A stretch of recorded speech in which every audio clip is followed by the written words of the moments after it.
Então já foi colocado, mas eu entendo também que nós temos 4 evangelhos, e os 4 evangelhos, a meu modo de ver, são mensagens diferentes a respeito do próprio homem Jesus, né? O Jesus Cristo. Em Mateus nós temos ele como o Messias, como o esperado, né? Rei de Israel, que na verdade acabou sendo Emanuel, ou seja, o próprio Deus conosco, né? Em Marcos nós vemos o Evangelho de Jesus como evangelho diferenciado, poderoso, boas novas, no sentido de ser poderoso, de fato poderoso. Porque a palavra evangelho eu entendo, quer dizer, boas novas, e aí eu entendo que no primeiro século não era uma palavra religiosa, hoje é uma palavra mais religiosa do que era no primeiro século. No primeiro século simplesmente implicava boas novas. Todo mundo que prometia alguma coisa diferente tinha um evangelho. Por exemplo, o imperador, eu fui nomeado pelos deuses, eu vou fazer coisas boas para vocês, etc, etc. Então seria um evangelho dele. Mas Jesus é o evangelho poderoso, verdadeiramente poderoso e que traz os resultados da parte de Deus para nós. Em João, Jesus é o Verbo que era Deus no princípio, que estava com Deus, criou todas as coisas, se fez carne e habitou entre nós, cheio de graça e de verdade, vimos sua glória, glória como do unigênito do Pai. Então Jesus veio verbalizar, ou seja, veio trazer toda a informação divina para nós, porque ele é o Verbo. E verbo implica em falar poderosamente, né? O verbo quer dizer agir dentro de algo, de um ensino. Então Jesus veio trazer tudo isso para nós, veio verbalizar, veio criar tudo da parte de Deus para nós aqui, e nós podemos entrar no reino de Deus assim por diante. Lucas, eu entendo que Lucas apresenta Jesus a Teófilo em Roma como sendo o restaurador do reino a Israel. Então, como ele diz em capítulo 1, de versículo 6, Jesus falou, vocês vão para Jerusalém e esperam a promessa do Pai, que é o Espírito Santo, vocês são vestidos com poder. Então perguntaram para Jesus se era nessa época que ele restauraria o reino de Deus a Israel. Ele falou, não compete a vocês. E eu entendo ali no capítulo 1 de Atos que, através daqueles 2 homens que estavam ali, que a restauração começou na ida de Jesus para o céu e terminaria na volta de Jesus aqui na terra, que é a segunda volta, a presença dele aqui na terra. Então, a meu modo de ver, em Lucas, Jesus está falando sobre a restauração do reino. Nós sabemos que Jesus, o Fábio mencionou isso, ele é a plenitude, né, a essência de todo o Velho Testamento. O Velho Testamento era como se fosse não é bem uma prévia, é como se fosse assim uma palavra que eu gosto muito, só que eu sempre esqueço a palavra. Maquete, né? Vocês sabem o que é uma maquete? Uma maquete como se fosse, assim que vai ser. Mas não é. Mas dá para você ter uma ideia de como vai ser a maquete. É como se fosse uma sombra daquilo que vai ser. Então o Velho Testamento era uma sombra daquilo que seria. E aquilo que seria é em Jesus. Jesus é tudo aquilo que seria de acordo com a sombra que é o Velho Testamento. Então no livro de Lucas a gente nota Jesus como sendo o restaurador do reino a Israel, vamos dizer assim, resumidamente. No capítulo 16 há uma história muito interessante. Até que hora que eu tenho mesmo? Me ajuda aí. Eu tenho até 9h10? Já são 9? Oxe, 9, obrigado. Oxe, Rapaz, eu vou perguntar para Simone. Simone, fala a verdade, eu tenho aqui a que hora? Obrigado, Simone, você está certo. Ok, então, no capítulo 16 temos uma explicação de Jesus muito interessante. Ele começa falando do administrador infiel, certo? Eu vou ler rapidinho aqui, dar uns 2, 3 pontos, porque não dá tempo de explicar tudo. Disse Jesus também aos discípulos: havia um homem rico que tinha uma administradora, e esse lhe foi denunciado como quem estava a defraudar os seus bens. Então, mandando chamar, lhe disse: que é isso que ouço a teu respeito? Presta contas da tua administração, porque já não podes mais continuar nela. Disse o administrador consigo mesmo: que farei, pois o meu senhor me tira a administração. Trabalhar na terra não posso, também de mendigar tenho vergonha. E eu sei o que farei. Então, olha só, de início, a gente nota uma administração aqui, vamos dizer assim, aplicando no nosso estudo aqui, uma administração material. Nós administramos os bens materiais que nós temos, que na verdade são do nosso Senhor. Como aqui esse administrador ia administrar os bens que eram administrava os bens que eram do Senhor dele, não eram bens dele. Então os nossos bens não são nossos. Se você pensa que a sua camisa que você veste é sua, ou o sapato, você está enganado. Está enganado. Para começar, pode ser roubado, vai ficar velho, vai desgastar, vai desaparecer, você não leva quando você for morrer e assim por diante. Bem, então ele estava a defraudar, passando a mão ali de uma maneira ou outra, né, nos bens do seu patrão. Então o patrão falou: você vai ser mandado embora. Ele ficou tudo preocupado. E agora, o que é que eu faço? Versículo 4, eu sei o que farei. Ele falou: não sei, eu não sei, mendigar eu tenho vergonha. E trabalhar na terra não posso. Não sei porque que não podia, talvez não tivesse condições econômicas. Ele disse: trabalhar na terra não posso, também de mendigar como tenho vergonha. Eu sei o que farei, para que quando for demitido da administração, me receba em suas casas. Então, olha só, ele usaria os bens que não eram deles para preparar um futuro para ele. Entendeu? Para preparar um futuro. Sabidinho ele. Ok, muito bem. Eu falei: eu sei o que eu vou fazer. Então, olha o que ele fez. Tendo chamado cada um dos devedores do seu senhor, disse ao primeiro: quanto deves ao meu patrão? Respondeu ele: 100 cados de azeite. Então disse: toma a tua conta, assenta-te depressa e escreve 50. Depois perguntou ao outro: tu quanto deves? Respondeu ele: 100 coros de trigo. Desse: toma a tua conta e escreve 80. Elogiou o senhor, o administrador infiel, porque se houvera atiladamente. Então olha só, ele falou: já sei o que eu vou fazer. Quanto é que você deve? Eu devo tanto. Vou fazer um desconto aí, ok? Acerta aí. E você? Vou fazer um desconto. Por quê? Porque assim, quando ele fosse demitido, ele chegaria: você lembra, eu ajudei você, coitado, agora fui demitido, então você não tem emprego para mim, esse tipo de coisa. Ele estava preparando o futuro dele. E olha só, e elogiou o Senhor. Esse Senhor aqui, será que é o Senhor Jesus? Ou na verdade é o Senhor patrão desse? Provavelmente o patrão. Mas Jesus está afirmando isso aqui. Elogiou o Senhor, o administrador infiel, porque se houver atiladamente, porque os filhos do mundo são mais hábeis na sua própria natureza, geração, do que os filhos da luz. O Senhor está elogiando o homem porque ele está agindo de uma maneira sábia, sabidinho ele.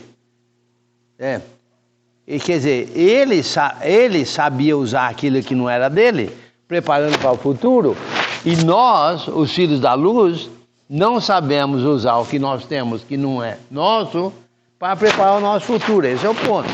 Eles são mais hábeis, mais sabidos, mais sábios, mais sabidinhos do que os filhos da luz. Mas para mim isso aí é uma... Se não fosse o Senhor Jesus falando, seria uma ofensa. Oh, pô, tá me maltratando aí, que negócio? Você está me chamando do quê? Menos inteligente do que os filhos das trevas? Entendeu? Eu a entendo assim. Bem, eu vos recomendo, Jesus falando, né? Das riquezas de origem iníqua, fazei amigos, para que quando aquelas vos faltarem, esses amigos vos recebam nos tabernáculos eternos. Então, não ia faltar a riqueza do senhor desse administrador, porque não ia ter mais. Então, quando ela deixasse de existir, ele já tinha preparado a cama dele para o futuro. Tinha preparado o futuro. Então, nós precisamos também fazer a mesma coisa, porque os nossos bens materiais, que não são nossos, são do nosso Senhor. Nós temos um Senhor, todo mundo tem um Senhor, que é o dono dos bens daquela pessoa.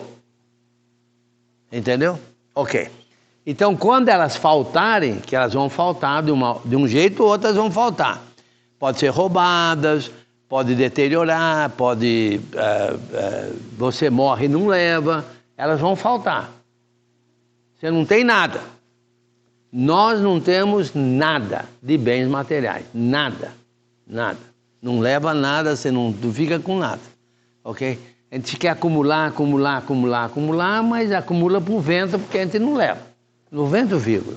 Não é nosso, nós não vamos levar. Eles vão acabar. Nós lemos. Exatamente. Então, versículo 10. Quem é fiel... Por que chama origem iníqua?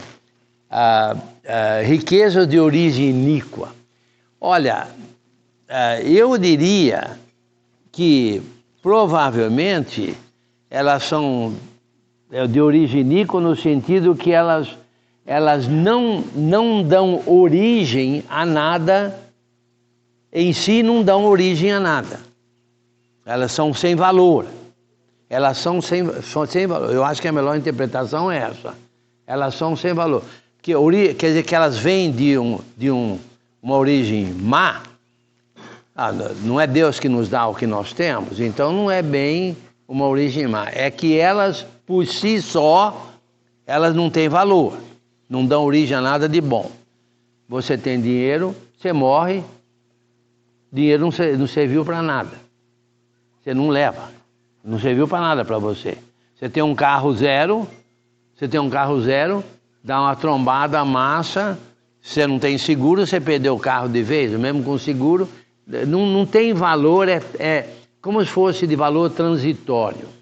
Então, olha só. Temos que saber usar ele. Né? Então, quem é fiel no pouco, também é fiel no muito. E quem é injusto no pouco, também é injusto no muito. Isso dá a entender o seguinte: se você usar bem aquilo que você tem, certo? Que é pouco, não tem valor, você vai ser fiel no muito que provavelmente vai ser dado para você. Mas se você tem pouco, e você é fiel no pouco, e você vai ser fiel no muito, quer dizer que você vai receber muito, de uma maneira ou outra. Então, se pois não vos tornasse fiéis na aplicação das riquezas de origem justa, de novo falando isso, quem vos confiará a verdadeira riqueza? Então, há uma maneira de você pegar... O que é o muito aqui? O muito aqui é você pegar esse pouco e transformar ele em muito. Muito quer dizer de valor que vai durar. Porque o pouco quer dizer é pouco valor. Mas se você conseguir transformar, por exemplo, se você conseguir transformar o real físico em real espiritual, quer dizer, o pouco se transformou em muito. Então, se você é fiel no uso do pouco, do real físico, você vai ser dado um real espiritual, certo? Que você então vai ser para o seu bem. Então é como se você estivesse fazendo uma metamorfose aqui dos seus bens materiais, transformando eles em bens espirituais. O pouco vai virar muito. O pouco vai virar muito. Então, versículo 12. Se não vos tornastes fiéis na aplicação do alheio, olha bem, por quê? Não é seu. O alheio não é seu. De origem iníqua, ou seja, não é de origem sua. O dinheiro seu não é de origem seu. Basta dizer que você tem uma camisa, não é sua, não foi você que fez a camisa, mesmo se você tivesse feito, essa camisa não vai durar. Estou arrumando minhas coisas lá, vi uma taça lá que eu ganhei lá 50 anos atrás, que nem lembrava de uma taça lá que eu ganhei, entendeu? E praticamente não tem valor. Então, se não vos tornasse fiéis na aplicação das riquezas de origem iníqua, quem vos confiará a verdadeira riqueza? Se não vos tornasse fiéis na aplicação do alheio, quem vos dará o que é vosso? Ninguém pode servir a dois senhores, porque ou há de aborrecer-se de um e amar ao outro, ou se devotará a um e desprezará o outro. Não poder servir a Deus e as riquezas.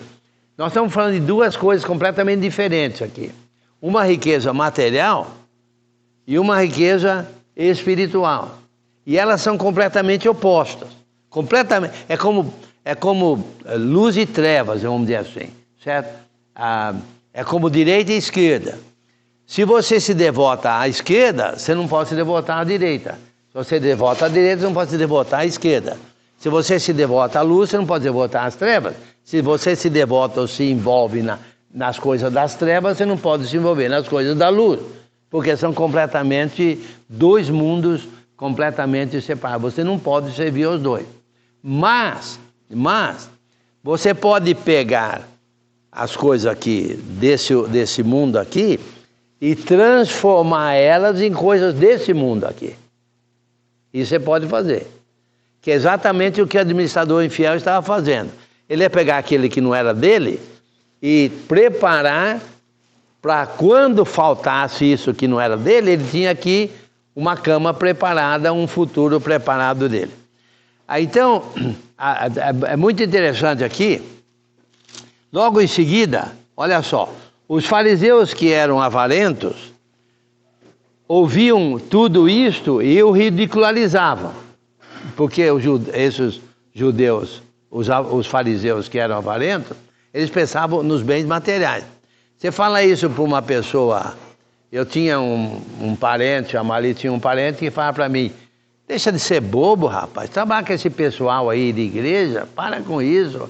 Você é inteligente, usa a sua inteligência para ganhar dinheiro. Para ficar servindo esse pessoal, esqueça isso aí. Entendeu? Então, na verdade, mas ele pensava só em bens materiais, era fazendeiro, coisa e tal, pensava. Ele nem conversava sobre religião. Eu consegui conversar com ele com muito cuidado, porque eu deixava ele falar, aí depois eu falava, com muita calma com ele, muito tacto, e ele até gostava de conversar por causa a gente dava espaço para ele, a gente não ficava forçando nada, etc, etc. Então, os fariseus que eram avarentos, obrigado, ouviam tudo isto e o ridicularizavam. Mas Jesus lhe disse: vós sois os que vos justificais a vós mesmo diante dos homens. Então, tem uma maneira de você aparecer diante dos homens, que são os bens materiais. Você entendeu? Se eu tiver aqui um sapato de muito valor, ou um blusão aqui muito valoroso, eu estou aparecendo perante os homens. Se eu tiver um carro, certo? Eu dirijo agora um Fusquinha, que é do meu filho. Um Fusquinha bonitinho, bem caprichado, e anda e passa, o mundo olha o Fusquinha. Mas o Fusquinha é de 1972, certo? Então a coisa aparece aos olhos dos homens. Mas aquela outra riqueza aqui, ela não é aparente aos olhos dos homens. Mesmo embora apareça, mas os fariseus se preocupavam com o que as pessoas viam. Então, olha só, Mas Deus conhece o vosso coração, pois aquele que é elevado entre os homens é abominação diante de Deus. Deus está pensando nessa outra riqueza aqui e não nessa riqueza de bens materiais. Agora é interessante que parece ter uma mudança aqui. Eu vou chegar mais na parte do dinheiro. A lei e os profetas, estamos falando de dinheiro, mas tem duas aplicações aqui interessantes. Versículo 16, a lei e os profetas vigoraram até João. A lei e os profetas, até João Batista. Desde esse tempo vem sendo anunciado o evangelho do reino de Deus, que é essa outra riqueza aqui, entendeu? Vem sendo anunciado a partir de João. Com João começou a anunciar essa outra riqueza aqui, que é do reino de Deus, ok? E todo homem se esforça por entrar nele. Eles estavam se esforçando, os judeus, para entrar, porque os judeus esperavam esse reino, então eles estavam se esforçando para entrar, certo? Mas olha só, e é mais fácil passar o céu e a terra do que um fio sequer da lei. Então, novamente, essa beleza aqui é como se fosse a personificação espiritual daquilo que estava sendo profetizado aqui no Velho. Então, tudo aqui seria transformado aqui. Tudo. Tudo da lei seria, na verdade, espiritualizado. Então, o reino é a espiritualização perfeita de tudo aquilo que é do velho. Então, quem está no novo está em tudo aquilo que é do velho. Ok? Muito bem. Todo homem se esforça. Na verdade, todo homem precisa se esforçar, deve se esforçar. Eu vejo dois esforços aqui. Dois esforços, ok? E dois esforços que têm muito a ver conosco hoje e tinha muito a ver com os judeus também. Dois, que Jesus especifica aqui, a meu modo de ver.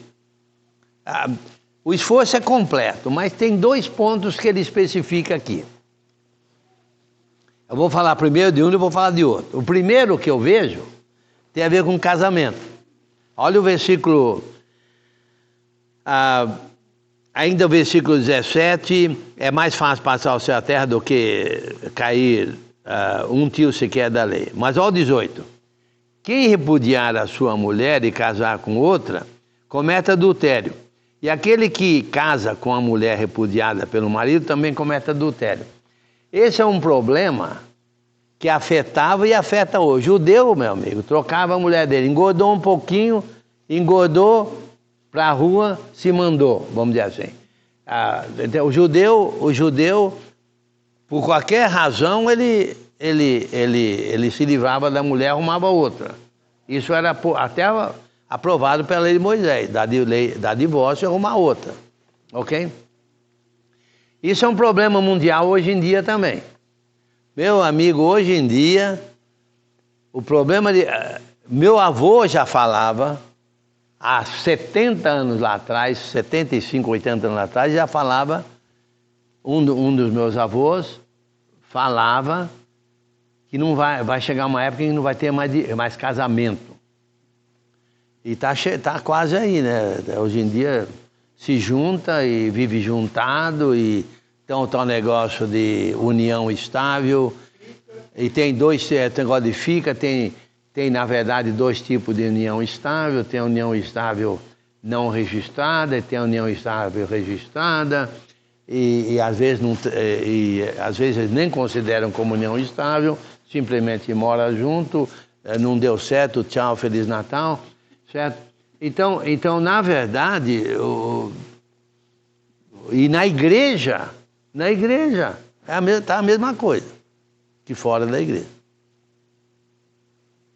O índice de divórcio na igreja é igual ao índice de divórcio fora da igreja. Entendeu? Então era um problema, mas olha só. Olha o que diz no versículo 16.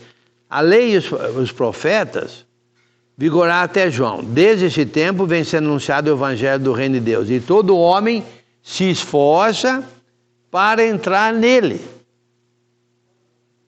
Então há dois tipos de esforços muito importantes mencionados aqui, a meu modo de ver. Um é sobre o casamento. Você tem que se esforçar. Se você não se esforçar, o casamento vai acabar. Não tem como homem e mulher morar junto. Um é da Lua, outro é de Marte, um é de Vênus, outro é de Netuno e assim por diante. Não tem. Um pensa de um jeito, outro pensa do outro jeito. Não tem como homem e mulher viver junto. A não ser que se esforçam. A não ser que se esforçam. Entendeu? Se não se esforçar, o casamento vai acabar. Entendeu? Porque não tem compatibilidade de gênio entre homem e mulher, a meu modo de ver. Um é assim, o outro é assado. Entendeu? São diferentes. Então é preciso se esforçar. Buscar o conhecimento bíblico e conversar e solucionar e amar no casamento. Aí é outra história. Então esse é um ponto aqui mencionado que era um problema lá no primeiro século e antes. E é um problema hoje em dia. O homem tem que se esforçar. Mas tem um outro ponto. É a parte material. O casamento também faz parte do material. Eu não sei se você sabe, mas pelo que eu lembro, o problema, a causa principal do divórcio era econômica, né? Pelo que eu lembro. E hoje em dia ainda mais, porque a mulher está ganhando tanto quanto o homem, talvez até mais. Então, na verdade, o ponto é preciso, a parte econômica é importante também no casamento. Mas o ponto aqui é o divórcio, é viver junto, é não separar. Mas tem um segundo ponto aqui. O segundo ponto é a parte econômica. Especificamente mencionado. Olha só. Ora, versículo 19. Havia certo homem rico. Está falando de dinheiro. Está falando de dinheiro. Que se vestia de púrpura e de linho finíssimo e que todos os dias se regalava esplendidamente. Rico, dinheiro. Tinha dinheiro. O homem tinha dinheiro. Ok? Havia também certo mendigo. Olha aqui também, dinheiro, ou seja, falta de dinheiro. Um pobretão que morava ali com ele. Morava ali. Chamava-se Lázaro. Coberto de chagas, além de pobretão, era doente. Né? Geralmente o pobretão é doente, né? Porque coitado não tem dinheiro para comprar o remédio.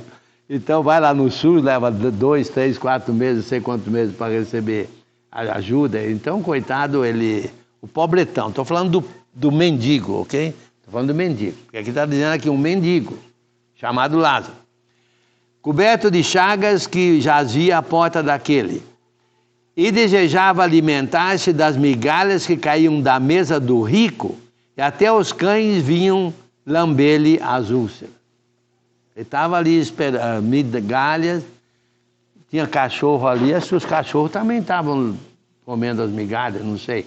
Mas lambia as úlceras dele, ele era doente. Ulceroso, de úlceras, né? Aconteceu, como acontece com todo mundo, a menos que Jesus chegue, morrer um mendigo e ser levado pelos anjos para o seio de Abraão. Morreu também o rico e foi sepultado. Os dois morreram. Assim como todos nós aqui vamos morrer. A menos que Jesus chegue, a gente tem uma metamorfose, esse corpo físico se transforma em corpo celestial, é como se fosse uma morte, entre aspas. Mas se Jesus não chegar, todos nós vamos morrer, uns mais cedo que outros, né? Então, mas todos nós vamos, ok.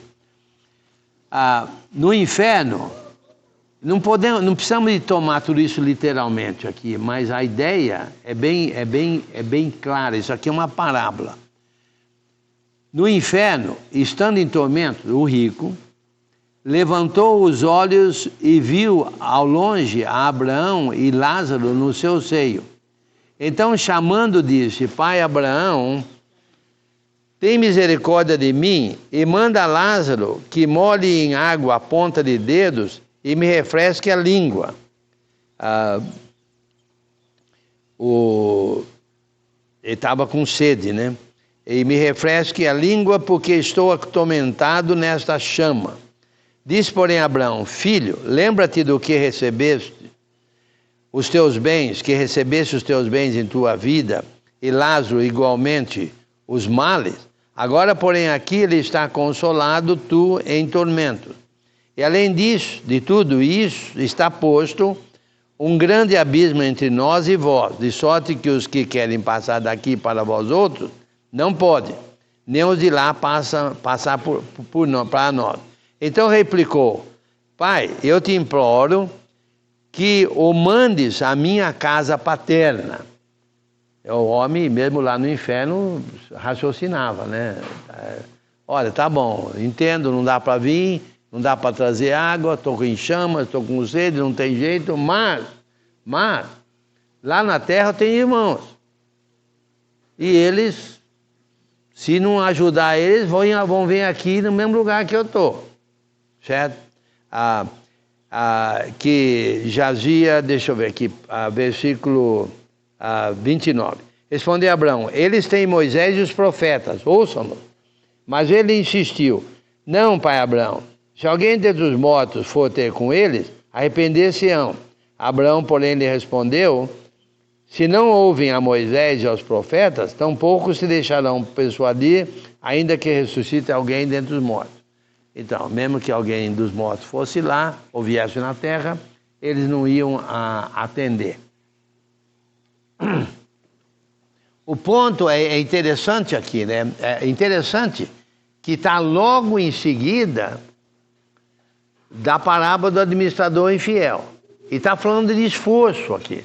Está falando de esforço. A memória de ver dois tipos de esforço que são precisos hoje em dia e praticamente, a meu modo de ver, resolvem grande parte dos problemas da humanidade, que é exatamente o problema do casamento e o problema de como usar os bens materiais.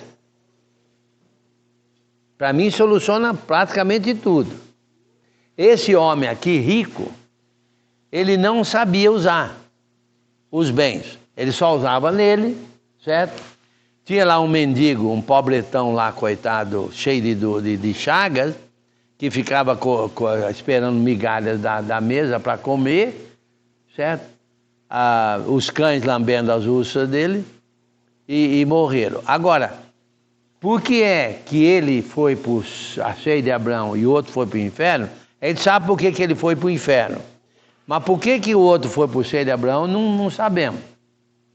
Não sabe-se lá quem ele é, não fala. Mas como eu digo, isso aqui, na verdade, é uma parábola. Não podemos tomar muito em detalhe aqui, porque cria confusão. A parábola é simples. Você tem dinheiro, você tem bens materiais, saiba usar os seus bens materiais para transformar eles em bens espirituais. Certo? E você vai verificar no versículo, gozado que aqui o reflexo aqui fica difícil, no versículo, deixa eu ver aqui, no versículo, obrigado, ajuda, no versículo 9 diz assim: e eu vos recomendo, das riquezas de origem iníqua, que são o dinheiro, os bens materiais, fazei amigos,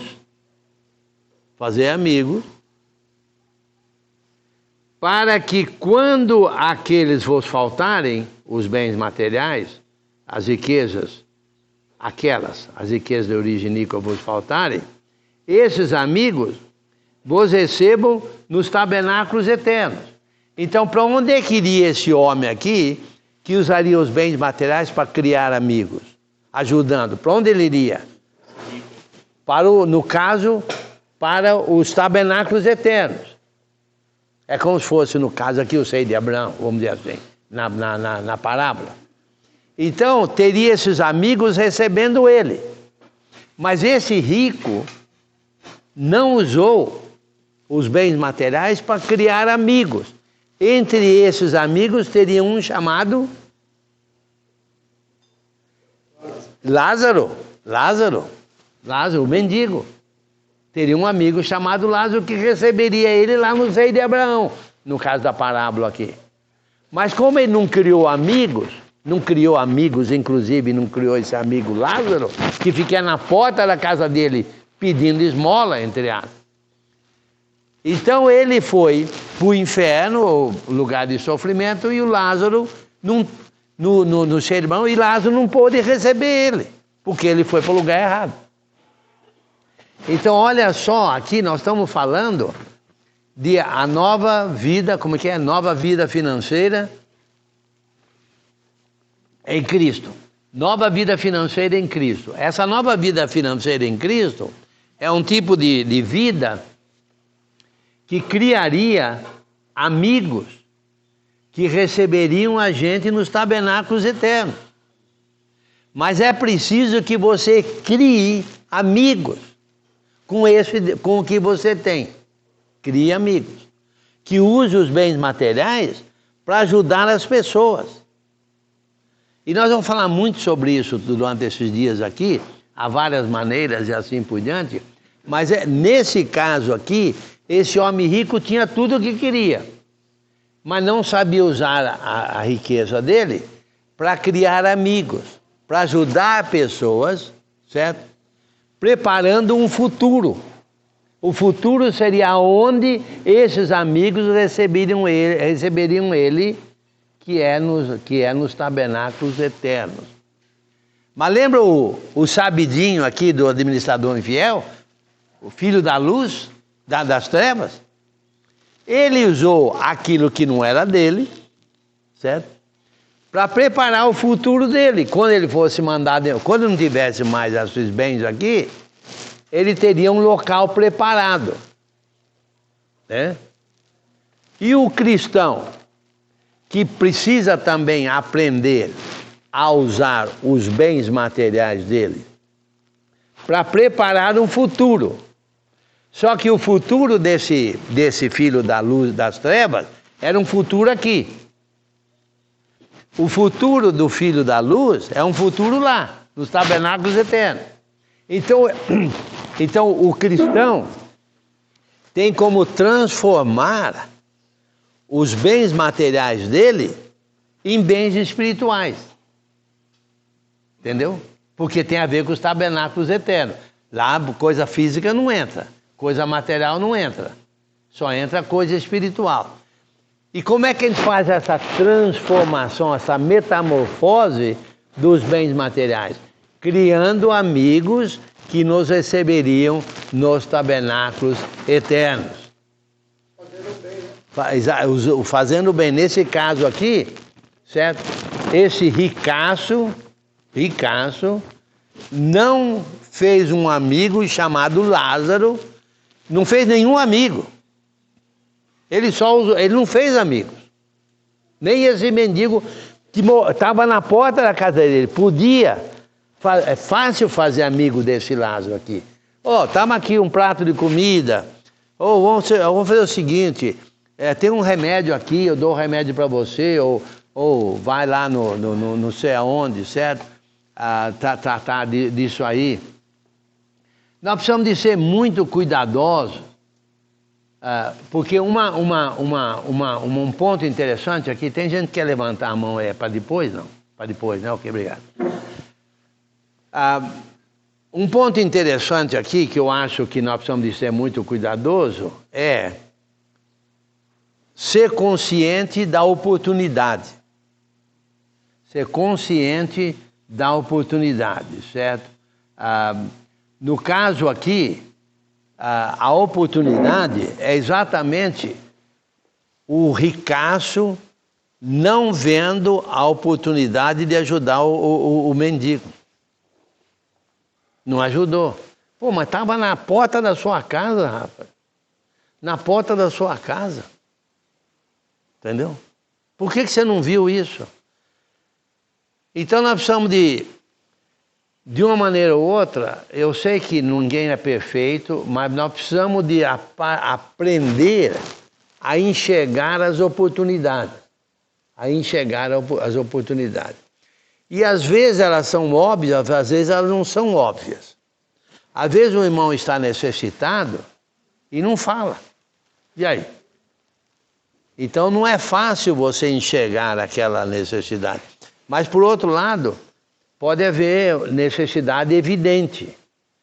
Nós tínhamos um irmão lá em Bauru que pegou fogo na casa dele, mas zerou tudo, móveis, zerou tudo, queimou tudo. Certo? Então é uma oportunidade evidente. Mas há oportunidades não evidentes, né? Mas nós precisamos de ser... lembra lá em Gálatas, devemos fazer o bem a todos, mas principalmente da família da fé. Mas uma oportunidade evidente que nós temos é da contribuição. O meu tempo está esgotando, mas eu vou falar isso de novo, deixa eu repetir aqui agora. Uma oportunidade quem tem é de propagar o Evangelho com o dinheiro que a gente tem. Propagar o Evangelho. E nós temos uma oportunidade agora excelente. Eu não faço parte do Colheita Brasil, mas eu acho que é uma excelente ideia e eu gosto de propagar essa ideia. Eu não sei se você sabe que nós temos esse plano aí de estabelecer de início igreja em 6 capitais brasileiras, propagar o Evangelho em 6 capitais brasileiras que não tem, capitais estaduais, que não tem igreja, que são a Macapá, no Amapá, Acre, Rio Branco no Acre, Porto Velho em Rondônia, Boa Vista em Roraima, Goiânia em Goiás e Teresina, Piauí. Tudo lá no norte, com exceção de Goiânia, que é no centro, né, em Minas Gerais. Goiás. Então, nós temos aí uma oportunidade de ajudar, e tem um plano, nós temos até uma parceria aí, nós fizemos uns cálculos, eu estou envolvido assim, de penetra, vamos dizer assim, né? Mas se cada cristão brasileiro contribuir R$7 por mês, nós vamos ter dinheiro suficiente para sustentar 18 famílias, 3 em cada uma dessas capitais, propagando o Evangelho. Por quê? Porque nós estaríamos cooperando com o resto dos irmãos no Brasil e há uma parceria. Há uma parceria que vem de fora, que para cada real eles vão dobrar. Se você der 7, eles dão mais 7. Se você der 14, eles dão mais 14. Até um topo, um teto anual de 500 mil. Então, 500 mil vezes, por 5 anos tem essa parceria. Então, 5 vezes 500 dá 2,5 milhões. Então, se o brasileiro contribuir 2,5 milhões em 5 anos, nós vamos ter 5 milhões. Porque vai dobrar. O dinheiro vai dobrar. E nós podemos, então, estabelecer igreja nessas 6 capitais. Não só isso, mas depois desses 5 anos, a parceria pode terminar. Talvez termine, mas podem gostar da parceria continuar, porque eles acham que é um espetáculo de um plano que nós temos aqui no Brasil. Inclusive, as equipes são equipes brasileiras, né, formando equipes brasileiras, certo? O dinheiro é brasileiro, eles só vão dobrar o dinheiro para motivar, entusiasmar o Brasil. Mas depois que parar, podemos continuar dando os R$7 até o fim da nossa vida, para ir para outras cidades além das 6 capitais. Porque não tem mais cidades no Brasil que precisam de igreja, tem para dar e vender no Brasil inteiro. Então é uma oportunidade espetacular de cooperação com os irmãos do Brasil inteiro, até de fora nessa parceria, de criar amigos que nos receberão nos tabernáculos eternos. Eu vou falar mais sobre isso em outros pontos, porque eu acho essa ideia simplesmente espetacular. Espetacular. E a gente quer fazer só de R$7 para evitar de afetar o orçamento da congregação. E é fora do orçamento, para não afetar o orçamento da congregação. Quem é que não pode ofertar R$7 além do orçamento da congregação, entendeu? É um dinheiro pequeno, muito pequeno. Mas em cooperação com outros e na parceria, esse dinheiro vai longe, vai longe. Então, não é para afetar, não é para sair do orçamento da congregação, é os irmãos daquela congregação, paralelamente ao orçamento da igreja, fazer isso e ajudar. Então, a parceria vai para Curitiba, o dinheiro, e o dinheiro brasileiro vai para Campo Grande, então juntam para financiar essas igrejas. Então já tem 2 trabalhos em andamento, um em Teresina, Piauí, o outro em Boa Vista, em Roraima, e já tem mais um outro plano sendo feito e mais um outro plano sendo feito. Então, na verdade, tem 4 aí que 2, né, que já 4 de 6, mas depois que terminar 6, o resto do Brasil. Isso aí é para continuar até a vinda de Cristo. Mas o ponto aqui, e eu vou terminar, que já deu nosso tempo, o ponto aqui é simplesmente, precisamos ser mais sábios que os filhos das trevas. Como? Usando nossos bens materiais numa transformação, numa metamorfose, colocando eles em bens espirituais, certo?